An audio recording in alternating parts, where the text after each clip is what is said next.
Hello everyone, JamieStarr for the New World News Network. On this episode I want to cover this, which was in my newsfeed when I fire up my browser. This neighborhood does not need any blacks in it. Racist letter shocks Kansas family.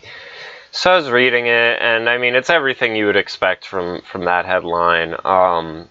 So it's an anonymous neighbor left this note at this woman's store just saying, you know, we don't need any blacks in here. I don't know why you have these black kids over at your house. The woman, the grandmother, runs like a daycare. She says, I thought it was a joke. I thought I was somewhere else reading a story. I guess I never thought this was real. The hatred for people in the world. I mean, because I try to teach my grandkids to love everyone no matter their color, and this kind of throws a total wrench in that. Late last month, a mother in Seattle said she received a racist letter riddled with racial slurs targeting her and her mixed-race children. It reportedly said, you and all these niggers need to leave this country that's ours. One day, your kids will get what they deserve for being on this land. Fucking nigger lovers, white lives matter, fuck nigger lovers. The note ended with the words, go Trump. Which I have to say, I doubt that these are real, and it's not just me having a personal bias. If you look, there are lists of these, where it doesn't matter if it's a gay person, a black person, a Jewish thing, 99% of the time, or maybe 90% of the time, that there's one of these incidents of, you know, overt hate crime, whatever, it's self-inflicted. And then it comes out that it's self-inflicted. Here's a whole bunch. There's also a book on this, Crying Wolf, Hate Hoaxes in America. That was in the 90s. And the grievance victimhood culture has just grown and grown and grown. Gavin McInnes even wrote an article of his 10 favorite hate crime hoaxes. He starts off talking about George Zimmerman, who was some sort of Peruvian Jew, may have had his ass kicked by Trayvon before the shooting, so they drop it, and they all sorts of stuff. So here's the first one. KKK, nigger, and bitch scrawled on victim's torso. In the 1987, Tawana Brawley claimed to have been abducted and raped by white cops who left her to die in the garbage. She said that epithets were written on her body upside down in a black substance that resembled charcoal. Brawley was sued for making up the story. She subsequently converted to Islam. Swastika painted on talk show host's forehead. Morton Downey Jr. claimed that Nazi skinheads painted a swastika on his forehead in an airport bathroom. Then people noticed the swastika was backwards, which is how it would be if you drew it on yourself in a mirror. Swastika and Burn Nigger Burn spray painted on crippled black lesbian cancer's house. And it was a cancer-stricken black lesbian in a wheelchair was subjected to visceral hatred of some stranger who spray-painted Burn Nigger Burn on her house. Police got suspicious and installed a surveillance camera which revealed she said black lesbian lighting a cross on fire. She also wasn't handicapped and even had shaved her eyebrows to try to convince people she was undergoing chemo. Another black man dragged behind a truck. In 1998, the same year James Byrd was dragged behind a truck. A black drug dealer named Cornelius Weaver said the same thing happened to him. It was investigated as a hate crime until Weaver was forced to admit his wounds were the result of getting the shit kicked out of him in a drug deal gone wrong. Racist hate letters sent to black students in 2005. Alicia Harding convinced authorities that racists were sending hate mail to non-white kids in her class. The Chicago school got so spooked they relocated minority students to a hotel. Alicia was sent to jail for sending the letters to herself. White college students gang rape black girl. This is the Duke Lacrosse case. Hate crime ruined the lives while stoking racial tension across the nation. In the end, the only people who went to jail were Nifong and the black stripper. So, I mean, you just have one after another, where people claim this stuff happens and then it doesn't. D-Ray, of course, and here's the thing that's always most interesting to me. You have the propagandist of this, the D-Ray McKessons, the Sean King, yeah. And then you have the morons that follow them, and trying to see what they say about it is the scary thing. Trump is emboldening racists all across the country. That's why if an MF just look at me sideways now, I'm going to slap him in the face. Oh, I mean, You want to talk about someone being emboldened? Like, this is the definition of it. This is my favorite move of theirs. You do what I'm doing, what I say you do, like the projecting of pointing somewhere else and then describing yourself. Let's see. And then, of course, people show them that, and this is the other sad thing, though, is the pushback against it, you know, trying to show that more diverse communities cause a rise in crime, issues, conflicts. You know, there's a time and place for that conversation, but when you use it to combat something like this, it really doesn't look well. But there definitely needs to be a sort of getting people in check about how much of a victim they really are. Lots of people saying, I'm not surprised it's Kansas. These are the people who are the ones who send the letters to themselves, the ones who see this being a headline and then have this what about me reaction. They're the white liberals that get made fun of during hashtag white liberal proverbs and things like that. My neighbor just said the same thing to me over the weekend. I was shocked. Their whole family was there. At the core, they were scared/confused. They used all the age-old narratives. They're poor, dirty, violent, don't work, don't take care of families. Now, let's break all these down real quick. They're poor. Well, I think that's true, because if you look at the Milwaukee riots, the one kid was questioned and he said something to the effect of, there's rich people, they have money, they're not giving us none. And, you know, whenever they talk about black crime, the first thing to, you know, be a justification is the socioeconomic factors, the legacy of the socioeconomic factors. I mean, so, check mark on one, correct. They're dirty. Personal hygiene varies from person to person. By whatever measure, I'm pretty sure I'm always looking cleaner than I actually am. So I bet I'm probably dirtier than a good 70% of them. But that's because I just have dirty hippie tendencies. Violent. This one we can measure the crime rates and everything like that, and it pretty much does add up. So you're like 2 out of 3, correct. Don't work. It's a complicated one. You know, we do bring in massive amounts of immigration that hurt entry-level black jobs and everything like that. So they've kind of been sabotaged. It's not their fault, really, and we don't have a school system that nurtures creativity, ingenuity, inventiveness. So there's a lot of factors at play. I don't really put that one directly on their back, because the government's done a lot of fucking around in the economic sectors where they're not needed to be and shouldn't be. But, so now we're at 3 out of 4, because that is kind of correct. Don't take care of families. Have you seen the babies out of wedlock numbers? I mean, so you got 5 things there. 4 out of 5 are correct, and the only one that's just a negative stereotype is they're dirty. Oh, okay. Like, I mean, that's such a petty thing to even worry about. But to her, it's heartbreaking, because she assumes all of those are false, that there's no stats to back any of those. And I would say if you get offended by that, the better thing to do is to, instead of downplaying the problem, you know, this is why when I had my interview with Brotherhood Lessons, again, I thought there was going to be some sort of debate between the two of us, but me and her were really on the same page, where we both have this mindset where we realize you have more control over yourself and your own life than trying to social engineer a community or things like that. Those are only things government can do, and government can derail a society, like I mentioned, the whole work thing and everything like that. But as long as you're self-aware and you know what is within your power to control and do, violent actions are within your power and your realm of control. You know, being poor, that ties into the working thing. Taking care of your family, though, staying together as a family, making sacrifices to keep a family together. Like Brother Lesson said, you have Asian parents that despise each other, that will stay together because they know it's that important for the kid.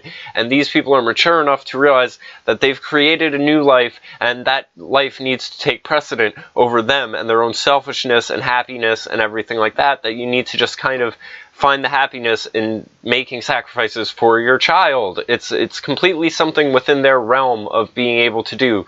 There's no white person just coming by and being like, all right now, baby daddy, you gotta go. You gotta go. It may be incentivized through the government, but that's the problem. There's a vampiric nature of all of these things where they think they're benefiting, but it's biting them in the butt. So, it was clear this was taught by Grandpa. All but the oldest wanted to have conversation challenging their own ideas, but they were scared. People like you scare me, darling. I'm sorry. This is what the GOP presidential candidate has emboldened. He must heartily be beaten in November. I don't know. Trump just had a spike, 13% rise in black votes. So, I don't see how. I mean, these people, look at what the Democrats have been doing to you for the past 50 years. How can you say it's the fault of the GOP? Like, it makes no sense. You can play the race card all you want, but when the same thing happens to someone not of your color, you're blind to it. Yes, that's racist, but when my cousin moved to a black neighborhood, he was beaten up and jumped constantly until he moved. Seems legit. And that shit happens. It's the concrete jungle, and white people are looked at as prey. It's a very true sentiment. I might as well just tie this in to the race stuff. Where is the, what's her face? Leslie Jones got hacked. Some nude pictures of her came out. And,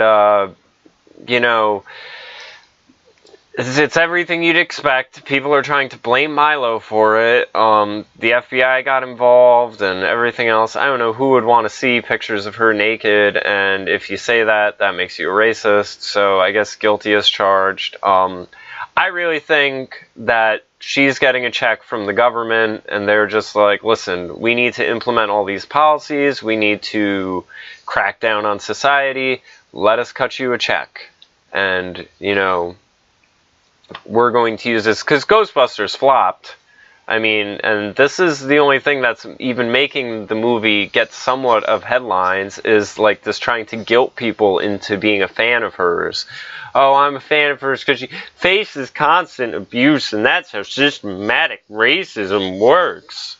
I mean, the idea that it is even racist whatsoever. Here's a little thing where Questlove's fucking moron self. Someone said, don't you ever tire of the race card? White actors get hacked too, and, it's never a racial issue, it's just someone being hacked. Nowhere near the grief she got, no comparison. You get offended by quote-unquote white people shit? Point is, deep down inside, she hates white people. Every tweet there exudes it. No sympathy from me. Does comedy for a majority white audience. You're off on this one. Why go that route if you got deep-rooted hate? People are so ridiculous. I thought this thing is obviously having issues, but again, there was someone who was trying to make a remark about, white people not getting hacked and everything like that.